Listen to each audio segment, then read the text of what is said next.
recursos del agua, ¿vale? Recuerdo que en charlas previas en este mismo simposio, y quiero agradecer a Oriol y a Roberto Carlos, por supuesto, la oportunidad de volver a estar con vosotros y con toda la familia. Y recuerdo que os había llamado la atención que, claro, muchas veces el agua pues, no parece un recurso del que se pueda extraer mucho biometano ni muchas otras cosas, ¿no? Entonces hoy voy a intentar convenceros de que sí se pueden extraer muchas cosas y no es solo que se pueda, sino que poco a poco tenemos que hacerlo. Entonces, Aqualia es un operador de agua, tenemos multitud de instalaciones, gestionamos todo lo que tenga que ver con el agua, la potabilización, la distribución de agua potable, la depuración, recoger el agua residual en vuestras casas, llevarla a una instalación. También somos expertos en desalación, recuperación de agua, que veréis que son temas que poco a poco muchos de vosotros ya los vais tocando y van siendo necesarios.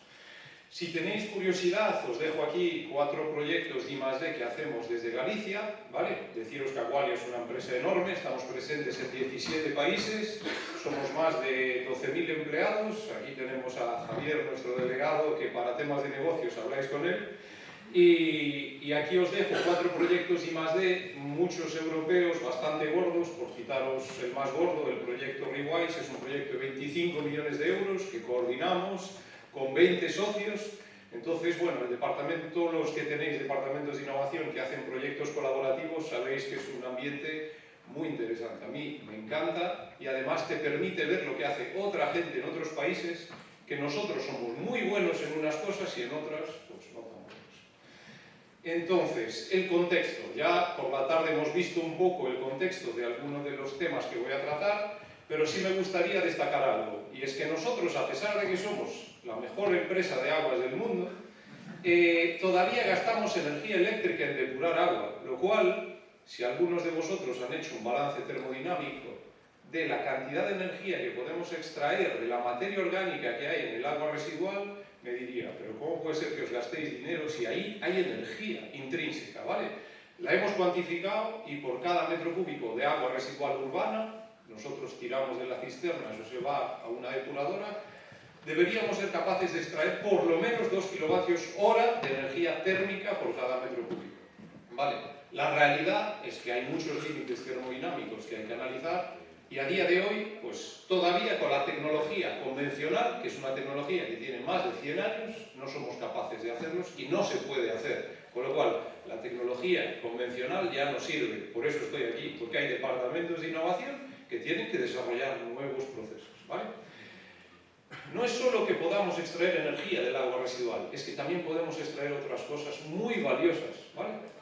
Como ejemplos, el nitrógeno y el fósforo, y veis ahí un váter muy chulo, que es un surgidor de biometano, como bien nos han explicado antes.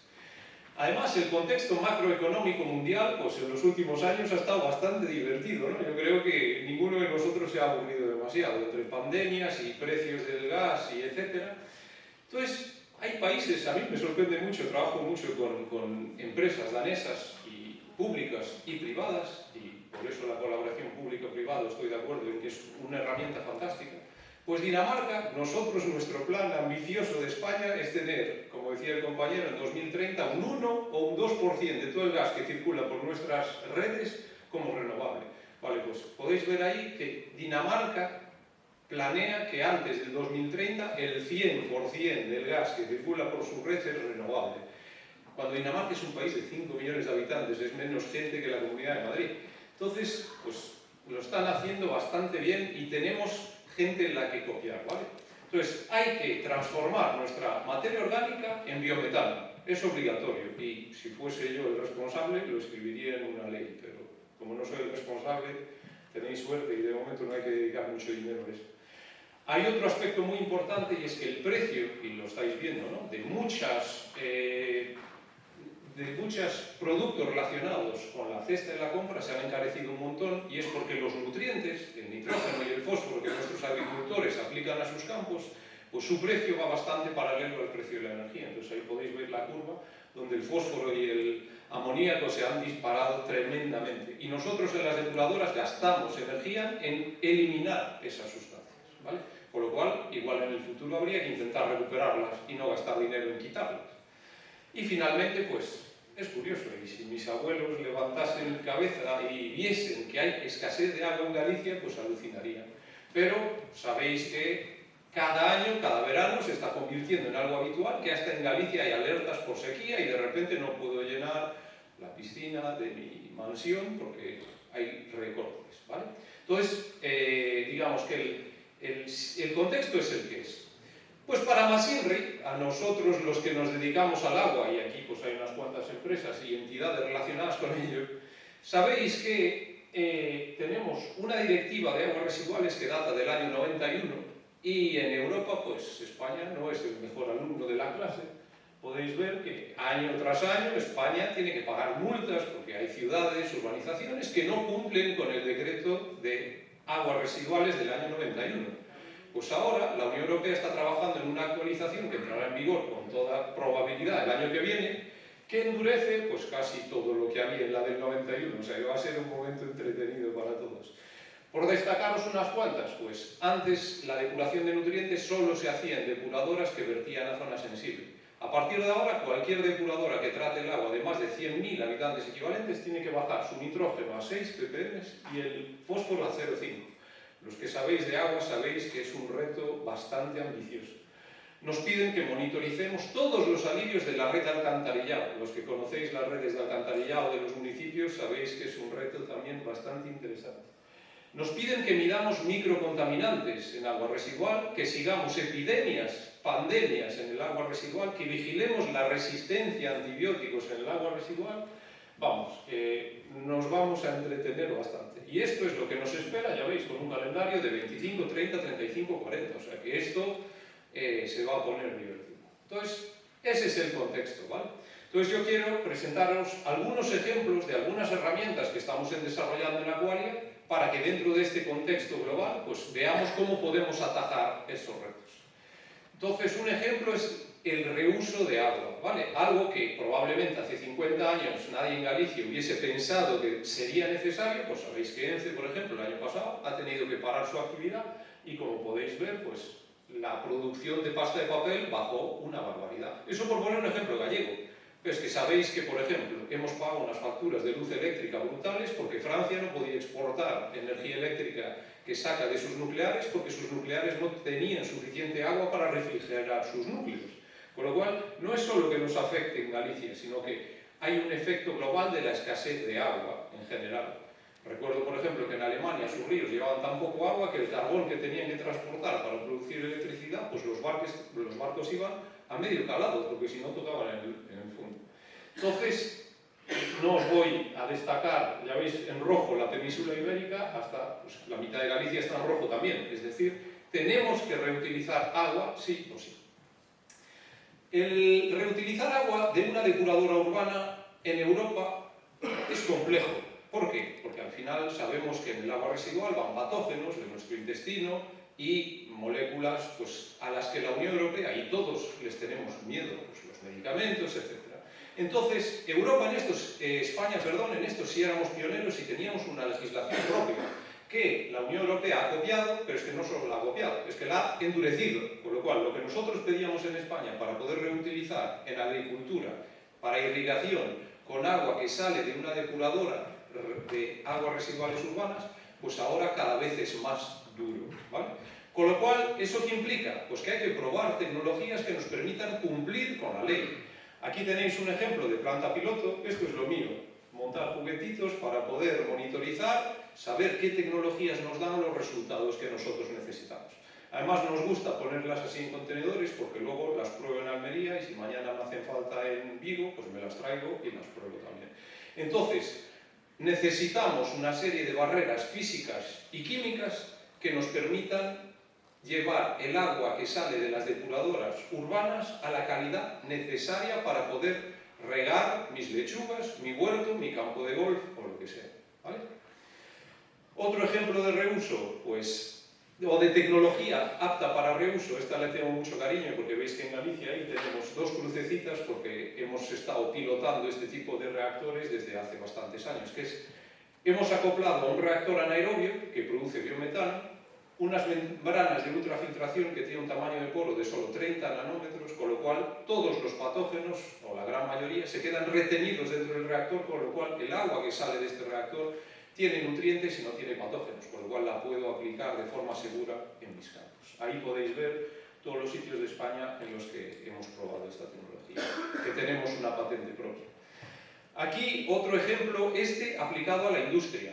No sé cuántos de vosotros tenéis industrias en las que producís algún producto que luego tiene un agua residual. En este proyecto hemos colaborado con Frinova, que pertenece a Pescanova, para reutilizar el agua que sale de su depuradora, que tiene unas membranas de ultrafiltración, para poder aplicarla a torres de refrigeración. Entonces, hemos acoplado unas membranas de ósmosis a la salida de la planta para poder reutilizar el agua. Ya veis que la calidad que requiere el agua de torres de refrigeración es alta, pero somos capaces de hacerlo y, por lo tanto, disminuimos el impacto y la huella hídrica de la actividad industrial sobre el medio ambiente, algo que también es muy relevante en el sector industrial.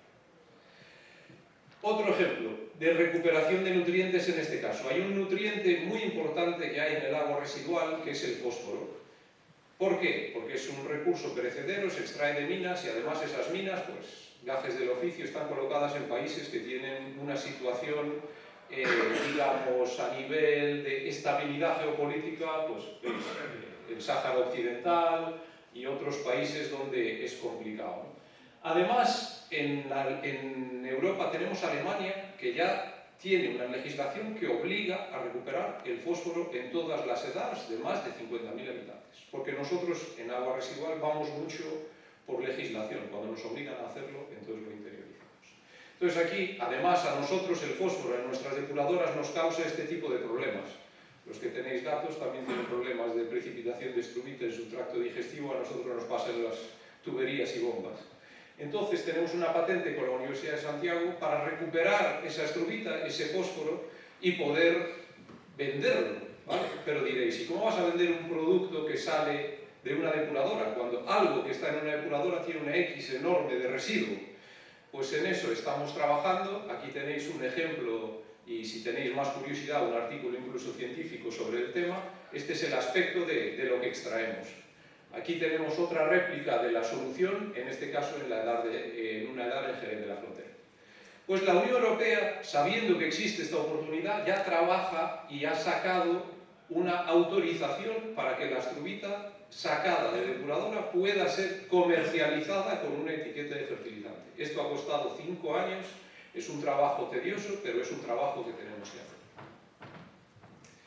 Más ejemplos, y en línea con la presentación anterior. También tenemos ejemplos de tecnologías no solo para aguas urbanas o aguas industriales, sino incluso para plantas de tratamiento de residuos sólidos, porque el tratamiento de residuos sólidos también genera lixiviados y aguas que son muy complejos de tratar. Entonces aquí, en un proyecto europeo, hemos desarrollado una solución para poder extraer, como podéis ver ahí, biometano, nutrientes y agua apta para reuso de una planta de tratamiento de residuos sólidos. Aquí tenéis el prototipo, este está en Barcelona, en el Ecopark 2, y pues tenemos una batería de plantas piloto en las que hemos probado diferentes tecnologías. Os resumo las más interesantes. El stripping de amonio. El amonio es una sustancia muy difícil y costosa de eliminar en una depuradora, y sin embargo, a través del stripping de estos lixiviados que tienen concentraciones de amonio brutales, de 5 o 6 gramos litro, somos capaces de reducir con un proceso sencillo y usando solo ácido, sales de amonio de este tipo, que puede ser, dependiendo del ácido que utilicemos, o sulfato amónico o nitrato amónico. Entonces, esa es un poco la vía que estamos explorando, tecnologías que nos permitan recuperar recursos. Aquí pues también recuperamos biometano, no me voy a parar porque ya lo hemos visto, y este mismo tren de tratamiento, uno muy parecido, y también lo anticipaba el compañero, se podría aplicar al sector agroganadero, que en Galicia tenemos muchísimo. Y nos interesa mucho aplicar esta filosofía a residuos de la industria ganadera de Galicia. Necesitamos el marco empresarial y la colaboración que se preste a poder hacerlo, pero sabemos que podríamos tratar una cantidad muy importante de purín de cerdo, de vaca, de gallina, aplicar tecnologías como las que os acabo de enseñar, digestión anaerobia, stripping de amonio, upgrading, etc. Soy consciente. De hecho, ya me avisan. Para poder extraer esos recursos. Y finalmente, para terminar, os quería dar, ya que estamos en un simposio sobre urbanismo, un par de ejemplos de cómo se integra en una ciudad. Hemos visto soluciones verdes, luego mi compañera Ana os explicará más de la estrategia de Aqualia sobre el tema, pero me gustaría daros un par de ejemplos de cómo integrar o cómo se han integrado la parte industrial y la parte urbana de una ciudad. Entonces aquí, además también con el compañero que ha explicado Brian, estamos trabajando desde hace ya unos cuantos años con Zona Franca de Vigo en el edificio, el centro de negocios de Porto Molle, que está certificado en BRIAM, porque ellos tienen separadas las aguas grises y negras dentro del propio edificio, algo que, por ejemplo, para que sepáis, en California para todos los edificios de más de 15 plantas es obligatorio. Entonces, aquí la estrategia es separar esas corrientes y en el marco de este proyecto de innovación, un proyecto que ahora también estamos aplicando al polígono de Balaídos, teníamos colaboración con Gante, en Bélgica, donde, como podéis ver, han reacondicionado una parte ya, digamos, obsoleta del puerto, la han rejuvenecido, han hecho nuevas urbanizaciones, y veis estas flechas, hay un intercambio de energía y de agua entre el polígono industrial que está al lado, en concreto esta es una fábrica de jabones, que cede el calor residual que no necesita para nada a la urbanización para que la calefacción de los apartamentos se haga con ese calor residual, y el agua tratada gris de esta urbanización se le cede a la industria para que haga sus jabones. Con lo cual creo que es una estrategia que deberíamos copiar. Aquí tenéis algunos ejemplos de la planta de tratamiento del agua residual, incluso podéis ver que han hecho demostraciones con jardinería real de los buenos resultados de la fertirrigación que resulta de ello, y podéis ver lo bonito de todo esto. Aquí un poco lo mismo en Suecia, y sin más, pues agradeceros a todos estar aquí, haberme escuchado, y si no habéis visto todavía este documental de Netflix, os lo recomiendo, que salimos explicando algunas tecnologías punteras. Muchas gracias.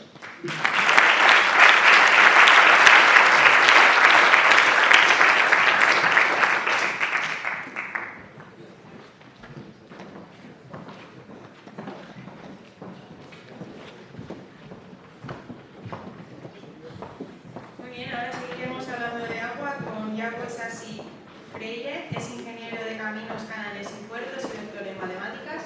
Posee más de 15 años de experiencia nacional e internacional en la gestión de obra civil e industrial y actualmente es el responsable del Departamento de Digitalización y TIC de Espina y Delfín. Un fuerte aplauso.